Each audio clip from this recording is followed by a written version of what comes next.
Ang nag-iisang, Di Manwa, Tagalog Recap.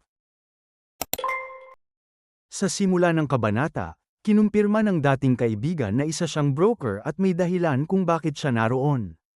Ibinunyag niyang naroon siya upang hilahin pabalik ang bida sa laboratoryong tinakasan nito.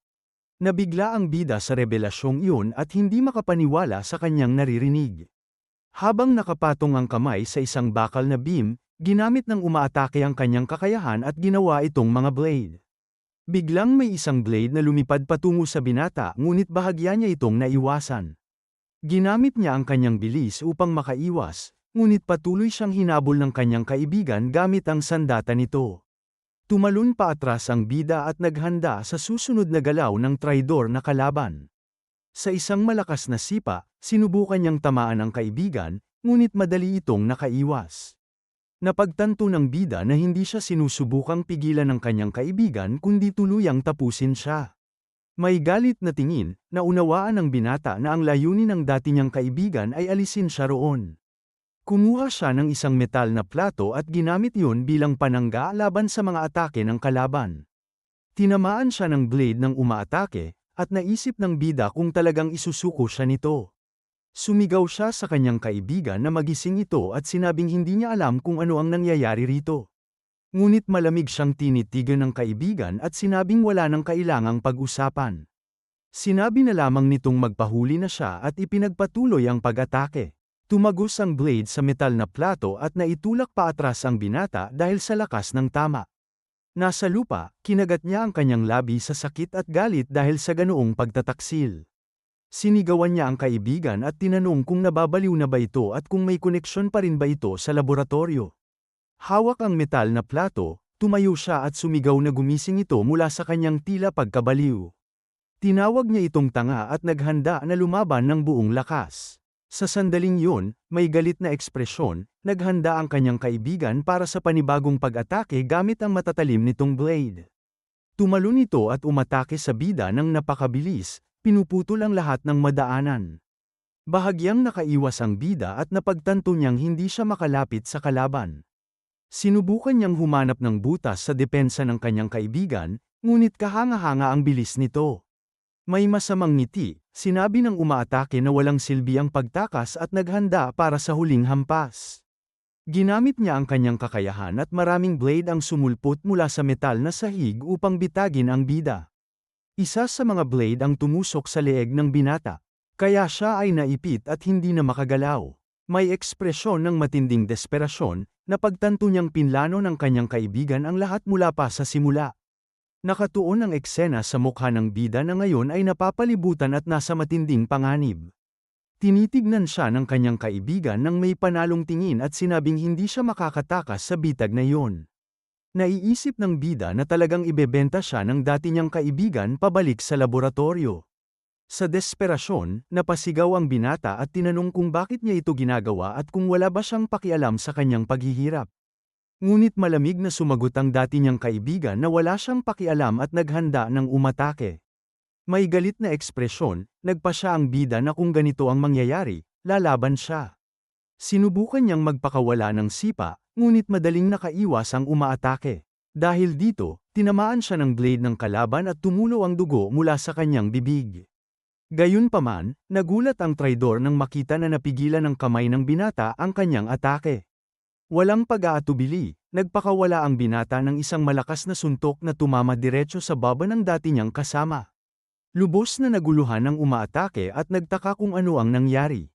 Habang nasa lupa, naisip niyang hindi naman masakit ang tama at pinanood ang bida na naghahanda pa para sa susunod. May ngiti, naalala niyang ang mga taon ng pagpapahirap ay nagbigay sa kanya ng mataas na tolerance sa sakit. Naalala rin niya na ang kakayahan ng kanyang kaibigang Kalansay sa regeneration ay nasa ibang antas. Iniisip ng traidor na agad naghihilom ang kanyang target sa sandaling masugatan ito at nakakabawi pa sa parehong segundo. Kaya nagpa siya ang dating kaibigan na umatake ng walang tigil upang hindi ito magkaroon ng pagkakataong makaganti. Sumugod siya at nagsimulang hiwain ang bida ng paulit-ulit upang tuluyang mapinsala ito bago pa makalaban. Ang plano niya ay tiyaking hindi makakaatake ang binata. Habang patuloy itong nagre-regenerate ng may determinadong tingin, Ipinagpatuloy ng umaatake ang mabilis at brutal na mga pag-atake. Kinagat ng bida ang kanyang mga ngipin sa sakit habang ang kanyang katawan ay natatakpan ng mga sugat. Lumipat ang eksena sa isang alaala kung saan ang bida ay isang kalansay na nakagapos sa loob ng isang silid. Biglang nakalas ang mga kadena na humahawak sa kanya at malaya na siyang makagalaw. Isang boses ang nag-anunsyo ng pagsisimula ng eksperimento sa regeneration, at naghanda ang kalansay sa pinakamasamang maaaring mangyari. Sa sandaling yun, itinapon ng batang si Chaewon sa loob ng silid at tinawag ang pangalan ng kanyang kaibigang kalansay. Nagulat, nakilala ng maliit na kalansay ang kanyang kaibigan at tinawag din ito sa pangalan. Ipinaliwanag ng isang scientist na pagmamasdan ng eksperimento ang proseso ng regeneration ng isang mutant. Pagkatapos ay inutusan niya si Chaewon na gamitin ang kanyang kakayahan upang atakihin ang isa pang mutant sa silid. Nagulat ang bata at nagtaka kung nababaliw na ba ang scientist sa pagbibigay ng ganoong utos. Pagkatapos ay sumigaw siya na hindi niya yun gagawin at sinabing aalis na siya sa kakilakilabot na lugar na yun. Ngunit bigla, ang kwelyo sa kanyang leeg ay naglabas ng kuryente bilang parusa sa kanyang pagsuway. Nang makita ang paghihirap ng kanyang kaibigan, sumigaw ang kalansay at sinabing huwag na siyang mag-atubili at gawin na lamang ang utos sa kanya. Tinawag naman siyang tanga ng batang mutant at tinanong kung paano niya kayang saktan ang isang kaibigan. Sumigaw ang maliit na kalansay at sinabing hindi naman talaga masakit ang pag-atake, ngunit sinabi ng kanyang kaibigan na mas pipiliin pa niyang mamatay kaysa saktan siya sa ganoong paraan. Dahil dito, tinawag siya ng bida na mahina at sinabihang tumigil sa pagpapanggap at sumunod na lang. Lubos na nagulat ang batang mutant at nalito sa mga salitang yun ng kanyang kaibigang kalansay. Ipinaliwanag ng kalansay na ang kapangyarihan nito ay mahina kumpara sa mga pinagdaanan na niya. Napatigil ang binata sa gulat at inulit ang salitang mahina. Hindi makapaniwala sa narinig, kinumpirma ng bida at sinabing huwag nang mag-aksaya ng oras dahil mabilis naman siyang naghihilom. May galit na ekspresyon, tinawag ng kanyang kaibigan ang kanyang blade at sinabing ipapakita niya kung gaano ito kahina. Nagkatinginan sila ng may galit, at napagtanto ng maliit na kalansay na talagang nainis niya ang kanyang kaibigan. Walang pag-aatubili, inatake siya ng kaibigan gamit ang isang eksakto at napakalakas na hampas. Naisip ng bida kung baka sumobra siya at labis na nagalit ang kanyang kaibigan. Sa galit, sunod-sunod siyang inatake ng binata at tinanong kung nararamdaman na ba niya ang sakit. Kahit patuloy na hinihiwa, sumigaw ang kalansay na wala siyang nararamdamang sakit, at ipinagpatuloy ng kaibigan ang pag-atake. Walang tigil niyang inatake ang kanyang kaibigan gamit ang matalim at punong-puno ng galit na blade. Habang nakahandusay sa sahig at napapaligiran ng dugo, sa wakas ay idineklara na tapos na ang eksperimento. Habang hinihingal, tinitigan ng binata ang kanyang kaibigang nakahandusay, na ang buong katawan ay natatakpan ng dugo. Nasa sahig, sumigaw ang kalansay na sobrang sakit at hindi niya na matiis ang nararamdaman. Ngunit bigla niyang napagtanto na hindi pala ganoon kasakit gaya ng inaasahan niya at nalito siya. Dahil dito, sinabihan siya ng kanyang kaibigan na huwag gumalaw at magpanggap upang hindi mahalata ng mga siyentista. Nagulat ang kalansay at tinanong kung ano ang ginawa nito at kung sinugatan din ba nito ang sarili. Kinumpirma ng kaibigan at sinabihan siyang tumahimik bago pa mahalata ng mga mananaliksik ang kanilang plano. Tinanong ng bida kung bakit niya yun ginawa gayong gagaling din naman siya. Dahil dito, tinawag siya ng kaibigan na tanga at sinabing alam niyang mabagal ang kanyang paggaling. Ibinunyag din niya na alam niyang hindi siya binibigyan ng dugo ng laboratorio dahil natatakot sila sa kanyang kakayahang mag-regenerate. Nawala nang masabi ang kalansay sa narinig at napagtanto ang sakripisyo ng kanyang kaibigan. Sinabihan siya ng binata na huwag siyang tingnan na parang martir dahil nakakahiya yun sa pagitan ng magkaibigan. Pagbalik sa kasalukuyan, naalala ito ng bida at tinanong kung bakit siya kumikilos ng ganoon. Matatag ang hakbang, sumulong ang traidor patungo sa bida ng walang pag-aalinlangan. Naghanda siyang umatake gamit ang isang malakas na suntok na puno ng galit laban sa dati niyang kaibigan. Muling nagharap ang dalawa, handang ipagpatuloy ang nakamamatay na labanan sa loob ng bodega. Nagulat ang dating kaibigan dahil nagawa ng bida na pigilan ang kanyang suntok sa huling sandali. Puno ng galit ang mukha ng bida habang nagngangalit ang kanyang mga ngipin, hindi makapaniwala sa pagtataksil na kanyang naranasan. Nagtaka ang traidor kung paano pa siya nagagawang harapin ng ganoon.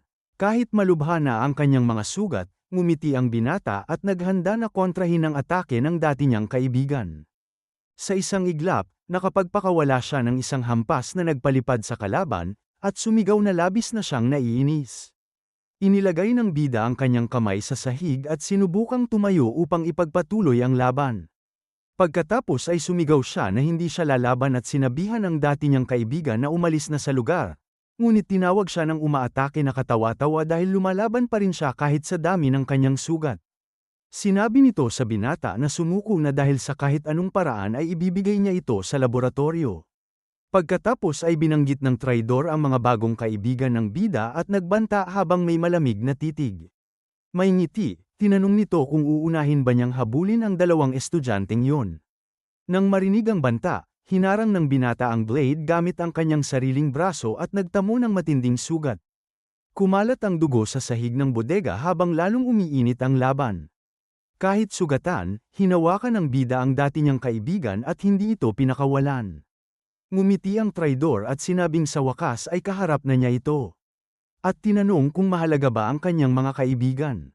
Ipinagpatuloy nito ang pang-aasar at sinabing napakadali lamang hanapin ang dalawang karaniwang estudyante. Pagkatapos ay nagbanta siya na kung tatakbo ang bida, ang kanyang mga kaibigan ang magdurusa.